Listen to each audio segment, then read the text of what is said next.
Mimi naitwa Luteni Kanali Frederick Faustin Komba, ni mkuu wa wilaya ya Rufiji na niliteuliwa kwenye nafasi hii na Mheshimiwa Rais Dr. Samia Suluhu Hassan mnamo tarehe 2 mwezi wa 9 mwaka jana 2024.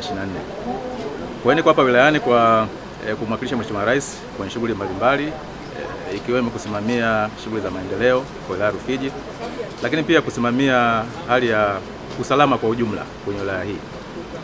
Mimi kwanza niwapongeze sana walimu wote wa wilaya ya Rufiji kwa sababu wamekuwa wakitekeleza majukumu yao bila kujali changamoto ambazo zinawakabili. Nimesikia kwenye risala wameeleza changamoto mbalimbali, lakini bado wakati serikali inaendelea kutatua changamoto hizo, wenyewe wameendelea kuchapa kazi bila kujali hayo yote. Lakini ni kwa nini? Kwa sababu kwanza hao walimu wetu wanafahamu fika kwamba kwenye katiba yetu ya Jamhuri ya Muungano wa Tanzania, kama kumbukumbu zangu ziko sawa, ibara ya 35 kifungu kidogo cha kwanza ambayo inasema shughuli zote za utendaji wa serikali zitafanywa na watumishi wa serikali kwa niaba ya Mheshimiwa Rais. Sasa kwa kutambua hilo, ndio maana wao wanamsaidia kazi Mheshimiwa Rais wa Jamhuri ya Muungano wa Tanzania, Rais wetu wa awamu ya 6 Dr. Samia Suluhu Hassan, wakijua fika kabisa wanatekeleza majukumu hayo, wanatafsiri maono ya Mheshimiwa Rais kwa kuzingatia hiyo ibara ya katiba na hawaendi kinyume na hivyo. Kwa hilo nawapongeza sana. Lakini pia kwa nini wanafanya kazi kwa hamasa namna hiyo? Ni kwa sababu ya hamasa ambayo anaitoa Mheshimiwa Mbunge, Mheshimiwa Mchengerwa. Yeye mara nyingi kwenye hotuba zake amekuwa akieleza kwamba falsafa yake ni mapinduzi ya fikra kwa Wanarufiji. Sasa ukiangalia mapinduzi ya fikra ni kwa vipi? Tunaanzia kwenye elimu.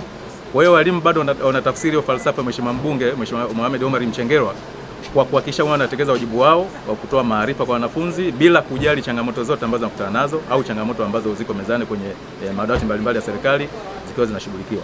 Kwa hiyo na mimi kwenye serikali yangu niseme tu, tangu nimefika mwaka jana kwenye wilaya hii nimekuwa nikishirikiana sana na walimu wote, nimekuwa nikishirikiana sana na uongozi wa Chama cha Walimu Tanzania, na kimsingi tumepanga kufanya mkutano mkubwa sana wa walimu ambao tutafanya tukijaliwa mwishoni mwa mwezi wa 4, tuweze kujadiliana na walimu tuone tunaisongeshaji wilaya yetu ya Rufiji kwenye sekta ya elimu na kuhakikisha kwamba maono ya Mheshimiwa Rais tunatafsiri ipasavyo, maono ya Mheshimiwa Mbunge tunatafsiri ipasavyo, na hatimaye wilaya yetu ya Rufiji iweze kupaa kielimu.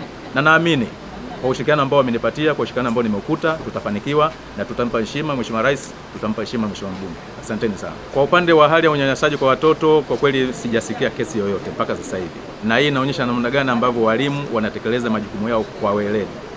Na mimi mkuu wa wilaya nimekuwa nikifuatilia sana kupitia wakuu wa idara za elimu, elimu ya msingi, elimu ya awali na elimu ya sekondari, kuweza kupata taarifa kila siku kuhusu uadilifu wa walimu wetu. Kwa bahati nzuri walimu wetu wa wilaya ya Rufiji ni waadilifu na wala hawakiuki miiko yao. Na mimi nisisitize tu, mwalimu mzuri ni yule ambaye anafuata maadili. Bali vinginevyo ni kwamba kila jambo linaenda sawa kabisa.